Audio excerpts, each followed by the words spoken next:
Raid sa isang illegal na operation ng isang ospital sa Pasay City at update sa deportation ng mga Chinese POGO workers ating pag-uusapan kasama si Dr. Winston John Casio, ang tagapagsalita ng Presidential Anti-Organized Crime Commission. Dr. Casio, magandang tanghali po. Magandang tanghali din po at salamat sa inyong paanyaya para maihahayag namin yung mga programa ng aming komisyon sa pangunguna ni Executive Secretary Lucas Bersamin at ni Undersecretary Gilbert Cruz. Kamakailan po, sir, nagsagawa kayo ng raid sa isang ospital dyan sa Pasay na di umano'y may koneksyon sa Philippine offshore gaming operators. Ano pa po ang mga detalye tungkol dito at ano ba yung mga naabutan nyo sa lugar matapos ang isinagawang pagsalakay?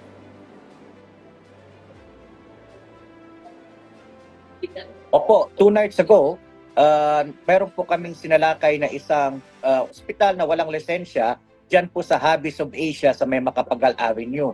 Actually, mga ilang linggo na rin po namin minamanmanan ito sapagkat kami nakatanggap ng report na di umano may isang Vietnamese national na isang doktor. Pero, itong aming chinek, parang wala naman siyang lisensya na mag-practice ng kanyang profesyon dito sa Pilipinas. Gayon din po, yung nasabing ospital, wala kami nakitang permit nila galing sa Department of Health. Gayon po, kinailangan namin pong imbestigahan ito sapagkat kami ay mayroong pangamba na yung mga POGO workers na nagkakasakit o di kaya yung mga nababaril, mga kinikidnap, kino-torture sa mga POGOs ay hindi pupunta sa mga legal na ospital kundi pupunta sa mga ospital na tulad nito. Lubos pong nakakabahala ang ganito mga sitwasyon. Kaya amin po itong ipinasara at may mga nahuli nga po kaming 3 doktor na walang lisensya, 2 Vietnamese at saka isang Chinese national at may nahuli rin po kami isang pharmacist at saka isang nurse. Pareho din po silang walang lisensya para mag-practice ng kanilang profesyon dito sa Pilipinas. Na kasalukuyan po silang nasa immigration nating nasa Bureau of Immigration para sa kanilang inquest at nakita nga po na wala nga silang kaukulang mga permit na magtrabaho dito sa Pilipinas. Nabanggit nyo nga po na walang license to operate, maging ang mga doktor at nurse ay wala ring mga lisensya sa operasyong ito. Ano-ano po yung mga iba pang nilabag sa batas ng establishment or ng ospital na ito? Napakarami ho. Una, nilabag po nila yung Philippine Hospital Act. Nakasaad po sa Philippine Hospital Act na kinakailangan maliwanag na magkaroon kayo ng permit galing sa Department of Health. Una po yan. Pangalawa po, kinakailangan na merong tinatawag na license to practice as a foreign professional, yung mga doktor, yung mga nurses, at saka yung mga pharmacists. Wala rin po silang may pakitang ganon.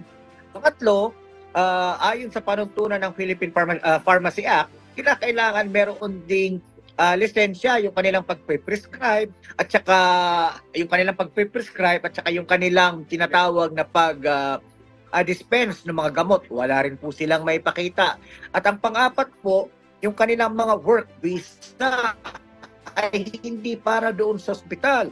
Nung chinek ng immigration, yung kanilang mga work visa ay para sa ibang mga lugar, hindi para sa naturang clinic. So, napakarami hong paglabag. I'm sure meron din hong paglabag sa mga importation laws natin ang ospital na yan sapagkat maraming mga high-tech na mga medical equipments kaming nakita doon. So maaring titina din po namin yan sa customs para sa kanilang importation records. Kung wala po silang ganong importation records, ay sila po ay ating kakasuhan din po. May ilang pong reports na ilang beses na di umano na raid ang lugar na ito. May impormasyon po ba kayo kung bakit patuloy pa rin pong nakapag-operate ang nasabing ospital sa kabila ng mga raid? Nakalulungkot po ang naturang balitang aming natanggap sapagkat amin nga, nung ako'y pumunta, tinanong ko agad, nasaan yung mga dokumento kung meron man? Sabi noong mga Pilipino na aming inabutan doon, sir, wala ako kaming dokumento because the documents have already been taken by a police agency that previously raided them. So kami ay nagsagawa ng investigasyon at kasalukuyan pa pong ginagawang investigasyon ito. Kami po ay malalimang mag-iimbestiga at medyo meron na ho kaming initial na informasyon kung anong particular unit ng ating kapulisan ang nag-operate dito. Kapag buo na po ang aming investigasyon, ang aming mga ebidensya, pupuntahan din po namin yung naturang ahensya, yung naturang unit ng kapulisan para tanungin sila at hingin sa kanila kung ano ba yung naging basihan. Kung sila ay nag-operate, anong naging basihan at hinayaan nilang magpatuloy ang operasyon na ito? May impormasyon na po ba kayo kung sino o anong kumpanya o grupo ang nagpapatakbo o may-ari nitong pasilidad na ito? At meron na po ba kayong mga susunod na hakbang matapos ipasara ang ospital? Meron na po, meron na po.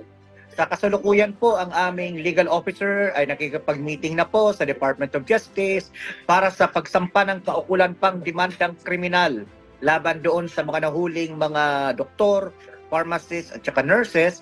At kasalukuyan na rin po kami nag-iimbestiga para malaman kung sino yung iba pang mga beneficial owners. Meron na ho kaming ideya kung sino yung isa sa may-ari nito, pero pinapahukay pa po namin ng mas malaliman kung sino pa yung iba nilang mga kasama doon.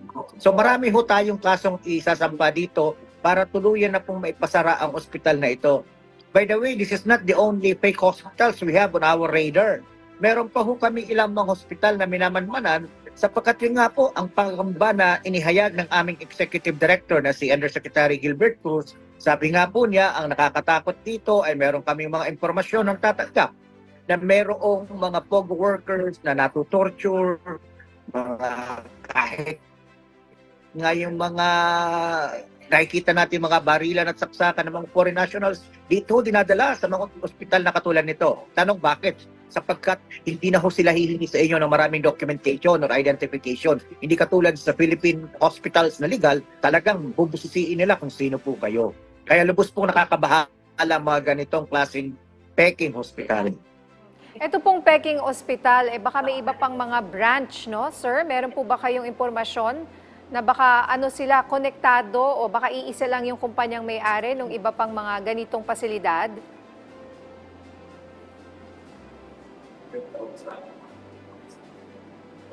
Sa kasalukuyan po, wala kami namang ganoong nakikita na iisa lamang ang may-ari or branch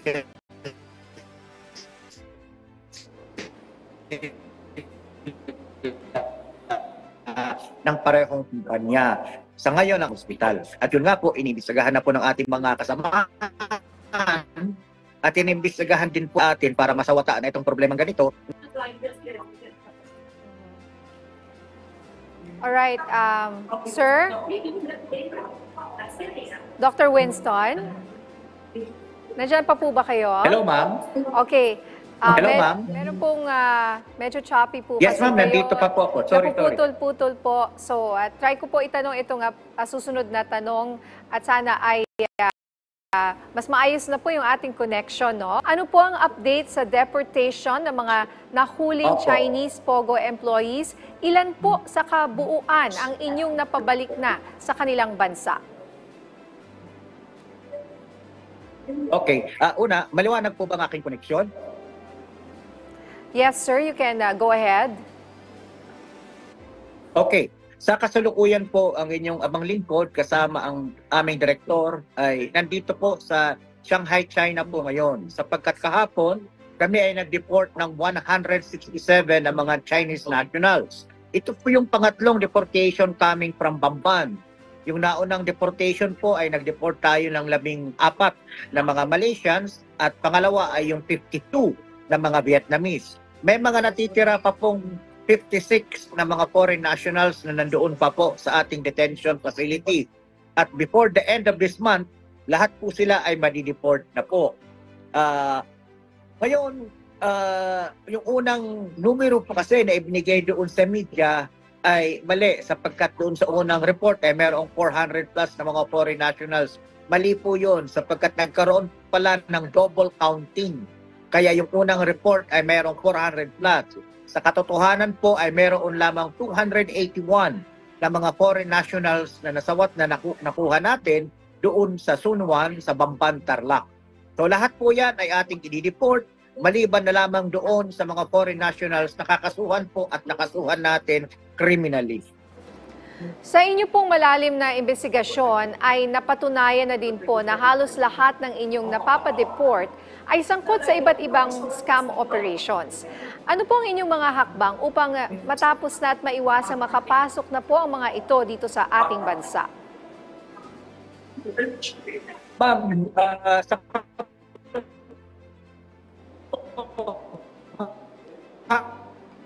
pagkakaroon po talaga ang nararapat na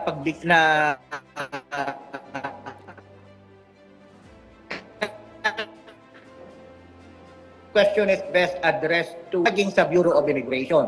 Sapagkat ang report ng mga scamming activities at para sila ay may pasara. By legal ground, I mean, we apply for search warrants, arrest warrants, and the like. But really, the bottom line is the Philippine Amusement Gaming Corporation must step up in its regulatory powers. They have to go beyond mere inspection. Kaya kami po ay nagkaroon ng isang meeting sa PAGCOR para magpalitan po kami ng ideya. Paano nga ba ang pwede nilang gawin para mas mapaigting pa nila yung kanilang regulatory mechanism? Pero kami po ay naniniwala doon sa panawagan na sana hindi pwedeng mag-operate po na kapag provisional license pa lamang or provisional permit ang ibibigay natin doon sa mga POGOs, sa mga IGL, sapagkat kaya nga sinasabing provisional sapagkat may kulang pa sila doon sa mga requirements. So kung kulang sa requirement at hindi sila payagan na mag-operate. So pakalawa naman doon sa immigration. Dapat magkaroon ng mainam na ugnayan ang immigration at saka PAGCOR para ma-check din nila. No? Sapagkat ang karamihan nakikita natin, yung mga visa na hawak ng mga POGO workers ay hindi visa para doon sa particular na IGL kung saan sila nahuhuli. Katulad nga dyan sa Bamban, may mga working visas nga yung iba. Pero yung working visas naman, hindi para sa Sun Quan, kundi para sa mga kumpanya dito sa Metro Manila. So, parang naglolokohan po tayo. Kinakailangan mas maigting ang ating regulatory mechanism sa mga ito. Pangalawa, lahat halos ng mga napasara natin ng mga POGOs nitong nakaraang taon at kasalukuyang taon, lahat po yan may permit. Hindi mo sila mga illegal. Yung SKK Rivendell na pinasara ng PAOK noong nakaraang Agosto, yung Sun Valley Clark na pinasara ng ACG at ng PAOK noong nakaraang taon. Itong Smart Web na Snappy na pinasara ng PAOK nitong Oktubre. Ngayon naman itong Sunyuan na nitong nakaraang Marso, lahat po yan may permit eh. So, pero sa kabila ng pagkakaroon nila ng permit, sa malalimang investigasyon, scamming ang kanilang ginagawa. Panakiputas na lamang po nila yung tinatawag na internet gaming. So parang mayroong malaking problema na hindi pwedeng pabayaan na lang natin sapagkat marami pong nabibiktima.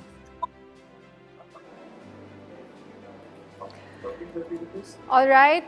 Maraming salamat po sa inyong oras, Dr. Winston John Casio. Nasa China po pala siya, no? Ang tagapagsalita ng Presidential Anti-Organized Crime Commission.